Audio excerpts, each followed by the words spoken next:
Assalamualaikum murid-murid semua. Apa khabar? Cikgu harapkan semua murid-murid cikgu berada dalam keadaan sihat sejahtera. Pada hari ini, cikgu akan kongsikan jawapan kepada persoalan yang antum tanyakan kepada cikgu dalam program Anda Tanya Cikgu Rozida Jawab. Tapi sebelum tu, cikgu nak ucapkan terima kasih kepada murid-murid cikgu yang sangat sporting, yang banyak memberikan soalan, yang bertanya soalan kepada cikgu. Terima kasih semua.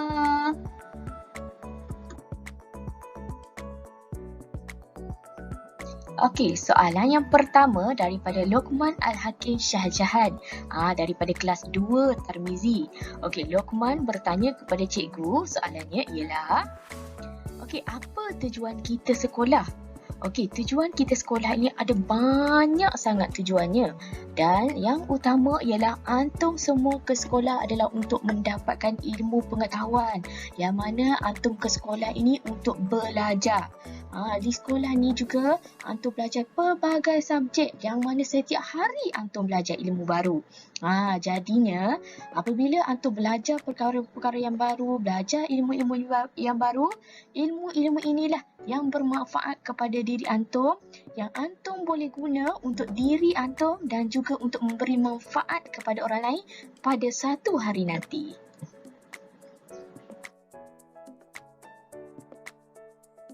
Soalan yang kedua ialah daripada Fatin Zahira binti Muhammad daripada kelas 6 Al-Khawarizmi.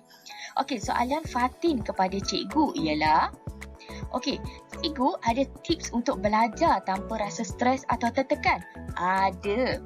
Okey, hari ini cikgu akan kongsikan 5 tips untuk antum belajar tanpa ada rasa stres ataupun tertekan. Okey, tip yang pertama ialah antum kena betulkan niat sewaktu antum ingin belajar. Contohnya, antum niat antum belajar ni kerana Allah Subhanahu Wa Taala, bukan semata-mata untuk antum mendapatkan keputusan yang cemerlang. Dengan itu, antum dapat belajar dengan lebih tenang. Yang kedua, pastikan suasana antum belajar tu dalam suasana yang tenang dan selesa. Bukannya dalam keadaan yang bising ataupun situasi yang tidak baik. Jadi pastikan kawasan yang antum nak belajar tu berada dalam keadaan yang tenang dan selesa. Okey, yang ketiga, jangan terlalu memaksa diri. Ambil masa untuk antum berehat seketika. Jangan belajar tu terlampau lama. Ambil masa sekejap untuk antum rehatkan diri dan refresh diri antum semula. Yang keempat, pastikan antum ada jadual belajar ataupun jadual peribadi diri supaya aktiviti harian antum itu lebih teratur dan antum juga dapat mengurus masa belajar dengan lebih baik. Okey, yang kelima, yang terakhir ialah antum kena cari cara belajar yang sesuai dengan diri antum. Seperti antum ni jenis suka belajar seorang diri, jenis suka berkumpulan ataupun antum suka belajar sambil mendengar muzik. Jadi antum kena cari suasana belajar yang macam mana yang sesuai dengan diri antum supaya antum dapat belajar dengan tenang dan rasa seronok bila belajar. Okey, cikgu harapkan 5 tips yang cikgu kongsikan ini dapat membantu dan menjadi rujukan kepada Fatin dan juga rakan-rakan yang lain, okey? Okey, soalan yang seterusnya daripada Safia Dania Khan daripada kelas 5 Asim. Okey, soalan Safia berbunyi, okey, macam mana nak fokus bila belajar kalau kawan sebelah tengah bercakap? Okey, dalam situasi macam ni, okey, Safia boleh tegur dan boleh nasihat kawan-kawan dengan cara yang baik. Okey, Safia boleh bagi tahu kawan, okey, minta maaf. Sekarang ni saya nak belajar, saya nak fokus pada apa yang cikgu tengah ajar. Jadi boleh tak kita bercakap kejap lagi?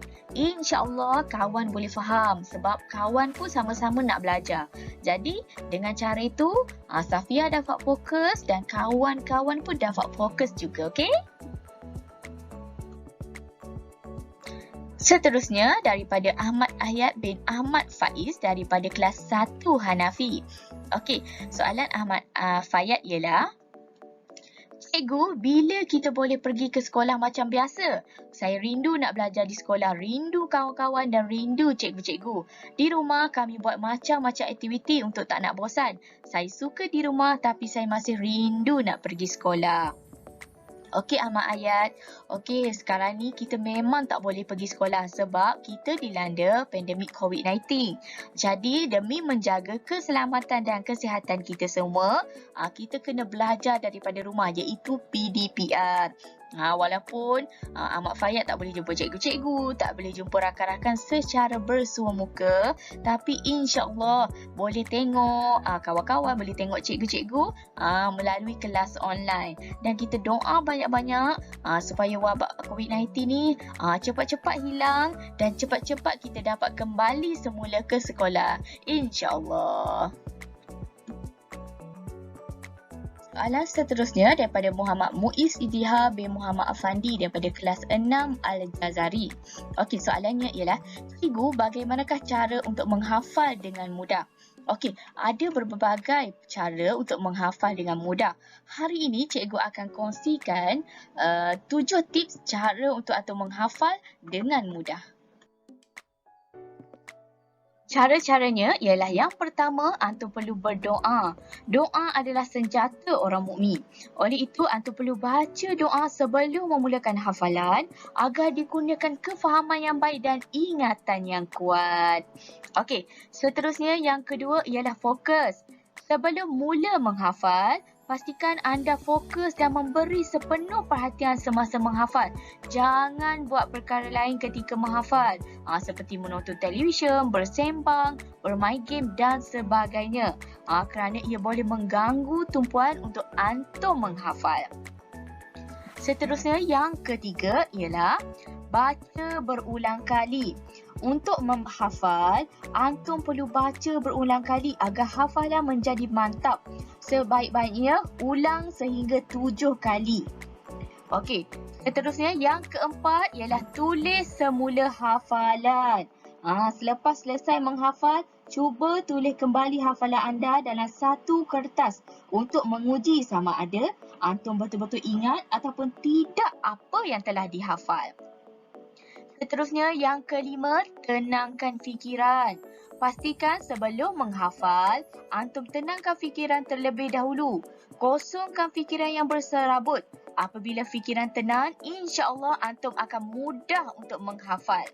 Okey, seterusnya yang keenam, pilih waktu yang tepat untuk menghafal.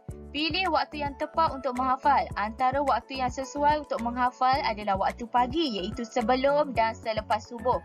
Kerana waktu ini lebih baik dan lebih mudah hafalan melekat di minda. Tetapi ada sahaja yang lebih suka menghafal pada waktu tengah malam kerana keadaannya yang sunyi dan nyaman. Maka antum boleh pilih waktu mana yang sesuai dengan diri antum. Seterusnya, yang ketujuh ialah ajar kepada orang lain. Setelah selesai menghafal, bolehlah kuatkan ingatan antum dengan cara antum mengajar kepada orang lain.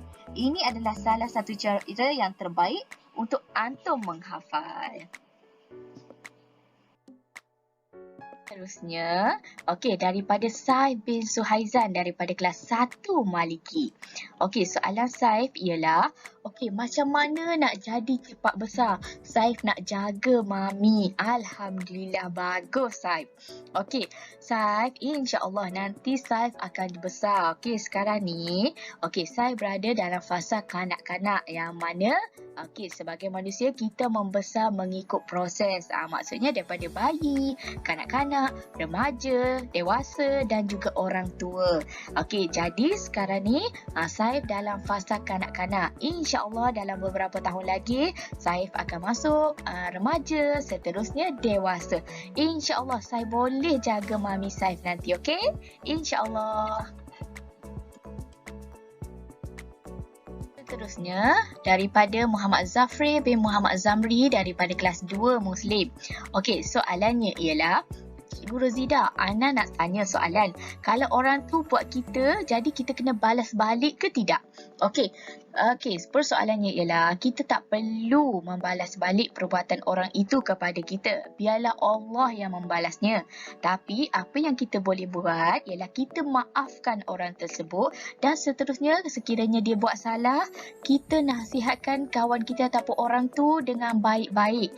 InsyaAllah Allah akan buka pintu hati dia ke arah kebaikan. Dan insya-Allah kawan kita tu akan berubah menjadi orang yang lebih baik. Secara tak langsung kita pun lebih seronok untuk berkawan dengan kawan kita tu, okey? Seterusnya daripada Akif Ashraf kelas 5 Syatibi. Soalannya ialah macam mana nak jadi anak yang baik? Okey, untuk menjadi anak yang baik ada pelbagai perkara yang boleh kita lakukan. Antaranya seperti kita menghormati ibu bapa kita. Maksudnya bila kita bercakap dengan ibu bapa kita, kita menggunakan perkataan yang baik, kata-kata yang sopan dan sentiasa menghormati ibu bapa kita. Yang kedua, kita mestilah sentiasa ringan tulang membantu ibu bapa apabila mereka memerlukan pertolongan. Selain itu juga, antum boleh menyayangi ibu bapa antum dengan cara antum melakukan perkara-perkara yang disukai oleh ibu bapa. Contohnya seperti menunjukkan akhlak yang baik. Seterusnya juga, antum untuk menunjukkan antum ni nak jadi anak yang baik, antum boleh tunjukkan kepada ibu bapa antum bahawa antum bersungguh-sungguh dalam menuntut ilmu. Supaya bila antum dah besar nanti, antum dah bekerja dan mendapat kejayaan, antum nak balas jasa ibu bapa antum. InsyaAllah nanti, antum akan tergolong dalam golongan anak yang baik. Seterusnya daripada Nur Aish Prizanah binti Muhammad Aidi daripada kelas 2 Muslim. Okey, soalannya macam mana nak bermotivasi bila belajar? Okey, cikgu faham mungkin sekarang ni PDPR, antum tak ke sekolah, antum rasa tak semangat kan untuk belajar. Okey, tetapi antum kena letak kat dalam diri, okey, antum belajar ni sebab antum nak dapatkan ilmu. Supaya bila besar nanti antum nak capai cita-cita antum. Jadi setiap kali rasa malas nak belajar, rasa tak seronok nak belajar, ingat balik cita-cita antum. Nanti besar antum nak jadi apa? InsyaAllah perkara tu akan dapat memotivasikan diri antum ni untuk belajar. Soalan seterusnya daripada Muhammad Ammar Firdaus daripada kelas 5 Asim. Okey, soalannya, Cikgu, adik Ana selalu membuat bising waktu kelas. Apa Ana perlu buat? Okey, adik tu mungkin adik yang kecil. Jadi dia tak berapa faham sangat. Okey, maknanya kalau kelas tak boleh bising. Jadi, apa yang awak sebagai abang boleh buat ialah sebelum kelas sentiasa bagi tahu adik, kejap lagi abang ada kelas. Jadi, adik tak boleh bising. Jadi, perkara ni kena ulang sentiasa. InsyaAllah lama-lama adik tu akan faham bahawa kalau abang ada kelas, adik tak boleh bising. Jadi sebagai abang awak kena banyak-banyak bersabar ya dengan adik. Soalan seterusnya ialah macam mana nak fokus belajar? Okey, soalan ini daripada Aryan Aurish bin Zulhilmi daripada kelas 2 Bukhari dan juga Nur Aish Firzanah binti Muhammad Aidi 2 Muslim dan Zahra Zafran daripada 3 Ibnu Rushd. Okey, macam mana nak fokus belajar ni ialah, okey, antum sebenarnya kena sentiasa bersedia untuk belajar. Maksudnya setiap kali nak belajar, kena pastikan diri antum ni dalam keadaan bersedia. Dengan tempat yang selesa dan tenang, ada peralatan tulis yang cukup, ada buku yang lengkap dan antum berada dalam keadaan yang baik. Maknanya antum bermotivasi nak belajar. Maknanya tiada sebarang gangguan. Okey, insya-Allah dengan peralatan yang cukup, dengan buku yang cukup, dengan antum bersedia, insya-Allah antum mampu untuk fokus dengan baik. Selain daripada itu, sebelum kelas iaitu pada waktu malam, pastikan juga antum tidur yang cukup, mempunyai tidur yang cukup. Dengan tidur yang cukup, insya-Allah antum tidak akan mengantuk dan badan antum juga lebih sihat dan antum lebih bersedia untuk belajar. Okey, seterusnya daripada Nur Zara Humaira binti Muhammad Irwan daripada kelas 2 Muslim. Okey, soalan Zara berbunyi, Cikgu, apa yang perlu saya lakukan sekiranya saya ada rasa marah dan geram? Okey, rasa marah dan geram ini adalah satu perasaan yang normal. Kita sebagai seorang manusia. Sebabnya kita akan rasa marah, rasa geram, rasa sedih, rasa gembira dan pelbagai perasaan lagi. Okey, sekiranya Zara rasa marah, rasa geram, okey, pertama sekali Zara kena bertenang. Okey, duduk dulu, rehat dulu. Lepas tu fikir balik, kenapa ya rasa marah tu? Kalau contohnya sebab Zahra bergaduh dengan adik ke, dengan adik-beradik ke, cuba untuk selesaikan, cuba untuk berbaik semula. InsyaAllah apabila selesai, rasa marah dan rasa geram tu juga akan hilang. Seterusnya, soalan terakhir daripada Aisyah Humaira binti Ismail daripada kelas 6 Al-Farabi. Soalannya, cikgu macam mana nak mengatasi perasaan kurang bersemangat? Okey, perasaan kurang bersemangat ini boleh kita atasi dengan cara pertama, kita lakukan perkara yang kita suka. InsyaAllah dengan melakukan perkara yang kita suka, kita menjadi lebih bersemangat. Yang kedua, antum kena selalu bersenam. InsyaAllah dengan bersenam, badan kita akan menjadi lebih sihat dan kita lebih bertenaga dan lebih bersemangat. Yang ketiga, kita perlu ada tidur yang cukup. InsyaAllah tidur yang cukup akan menjadikan badan kita sihat, minda kita juga sihat. Jadi dengan cara itu, badan kita ni tidak akan menjadi lemah. Jadi kita akan sentiasa bermotivasi dan juga bersemangat.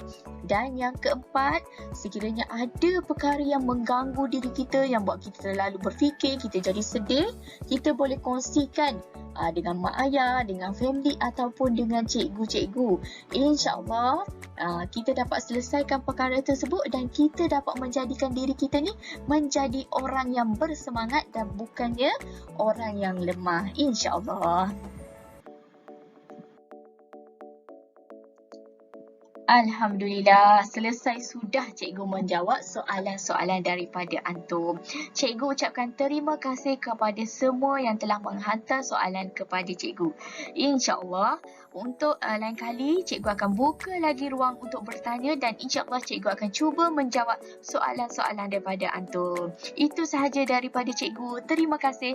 Jumpa lagi.